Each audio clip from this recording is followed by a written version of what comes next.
Sandy, you're on the air.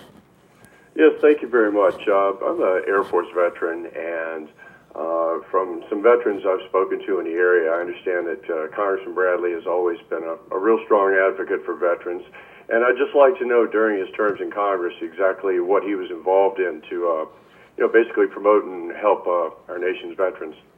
Well, thank you very much, Sandy, for that question. I was thrilled to go to Londonderry the other night at the American Legion Post 27, where Al Baldessaro and others at that post celebrated the Moore Mart initiative, which helps send packages and needed supplies over to our troops in Iraq. And they've done a wonderful job of getting those types of supplies to our troops that they might not necessarily have. And it's an all-volunteer effort. And Al Baldessaro, who is a member of the New Hampshire legislature, and I'm sure somebody, Bob, that you know, former Marine, has helped spearhead that with Chuck Mitchell and others. And I was there along with Joe Kenny, and we met the other night. And I think that is so important that as Americans we honor the service of the men and women who have defended our liberties and who are on the front lines in places like Iraq and Afghanistan today. So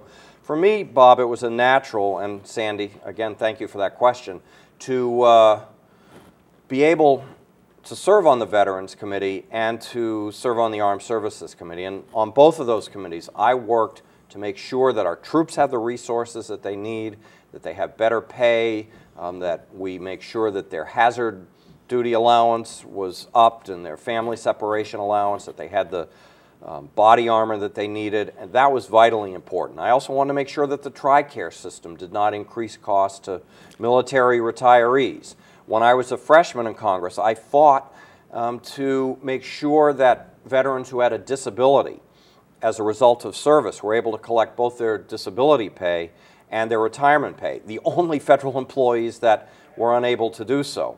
On the Budget Committee, my amendments to the 2005 and 2006 budget added over $1 billion to the Veterans Health Care line item. We need to make sure that we get the most cost-effective services in government, but at the same time, we need to make sure that our troops have the resources that they need. And when they become veterans, we need to make sure that they have a health care system that meets their needs, and I fought for that. And then right here in New Hampshire, I worked to keep the emergency room at the Manchester VA Hospital open, and also worked with then Secretary of the VA, Tony Principi, to open a new outpatient clinic in Somersworth. And I'm thrilled that I was able to work with so many veterans that have done so much for our country, and these veteran service organizations really deserve a lot of tribute for the work that they do to help our nation's veterans also.